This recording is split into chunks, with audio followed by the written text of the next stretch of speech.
केंद्र सरकार होश में आओ, होश में आओ, होश में आओ। बाबा साहब अमर रहे, अमर रहे, अमर रहे।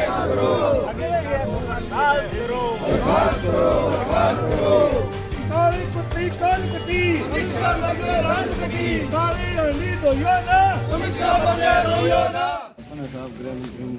बर्खास्त किया जाए अमित शाह को और बाबा साहब के प्रति जो सभी सामाजिक संगठनों ने इस बात को लेकर के ज्ञापन दिया है कि केंद्रीय गृह मंत्री श्री अमित शाह ने संसद के अंदर बाबा साहब अम्बेडकर पर जो टिप्पणी की है, बाबा साहब अम्बेडकर को छोटे शब्दों से पुकारने का काम उन्होंने किया है और बार बार बाबा साहब अम्बेडकर का नाम लेकर के उन्होंने ये कहा है कि क्यों बार बार आप लोग संसद के अंदर बाबा साहब अम्बेडकर का नाम लेते हो।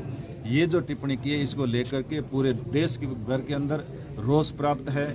हमारे पूरे देश के जो कार्यकर्ता है वो आज रोष प्रकट करते हैं और सूरतगढ़ के अंदर आज ये धरना प्रदर्शन करके ज्ञापन दिए राष्ट्रपति महोदय के नाम कि अमित शाह को बर्खास्त किया जावे। यदि नरेंद्र मोदी जी बाबा साहब अम्बेडकर के प्रति थोड़ी सी भी श्रद्धा रखते हैं तो अमित शाह का इस्तीफा लेना चाहिए और उनको बर्खास्त करके और इस बात की सज़ा उनको मिलनी चाहिए। गृह मंत्री अमित शाह ने जो बाबा साहब के प्रति अमर्यादित टिप्पणी की थी उसके भी पूरे भारत देश में जो जनता जनार्दन का पूरा रोष है और इस रोष के संबंध में आज अम्बेडकर नवी संघ की समस्त कार्यकारिणी और समस्त कार्यकर्ताओं की तरफ से आज गृह मंत्री के विरुद्ध कार्रवाई हेतु राष्ट्रपति के नाम ज्ञापन दिया गया है कि इनको बर्खास्त किया जाए और जांच कर इनके विरुद्ध कार्रवाई की जाए। इस आशय का आज समस्त कार्यकर्ताओं द्वारा अम्बेडकर के समस्त अनुयायियों द्वारा आज जो ज्ञापन दिया गया है कार्रवाई हेतु हिंदुस्तान के गृह मंत्री के द्वारा हमारे संविधान के रचयिता भीमराव जी अम्बेडकर के बारे में इस तरीके के शब्दों का जो उपयोग किया गया है ये बीजेपी की परिणति बनती जा रही है। इसमें गृह मंत्री को माफ़ी मांगनी चाहिए, जैसे प्रधानमंत्री नरेंद्र मोदी जी ने माफ़ी मांगी थी किसानों से। हम इसका और कांग्रेस की तरफ से दूर विरोध करते हैं।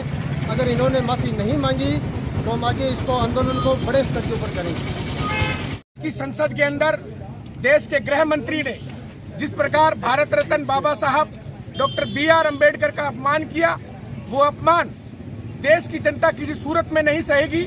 और इसी को लेकर आज NSUI ने हमारे तहसील अध्यक्ष अक्षर नायक, सचिन नोकवाल, मनीष कोरवाल और तमाम साथियों के साथ मिलकर एक विरोध प्रदर्शन निकाला है।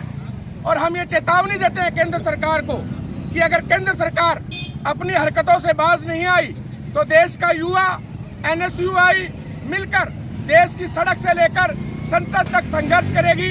हमारे प्रदेशाध्यक्ष विनोद जी जाखड़ जयपुर के अंदर प्रदर्शन कर रहे हैं और हम सूरतगढ़ में प्रदर्शन कर रहे हैं। हम केंद्र सरकार को पुनः यही चेतावनी दे रहे हैं कि आप अपनी हरकतों से बाज आ जाओ, वरना देश का युवा आपके खिलाफ मुखर होकर विरोध करेगा। और निश्चित तौर पर देश के युवाओं को भी ये बात समझ जानी चाहिए कि ये सरकार केवल जुमलेबाजों की सरकार है, जिसको युवाओं की रोजगारी और उसके शिक्षा से कोई मतलब नहीं है। केवल ये धर्म और आस्था के नाम पर लोगों को लड़ाना चाहते हैं। पुनः सभी युवाओं से यही निवेदन कि हम सभी को मिलकर ऐसी रूढ़िवादी सरकार के खिलाफ प्रदर्शन करना होगा। जय हिंद, जय भारत, जय कांग्रेस, विजय कांग्रेस।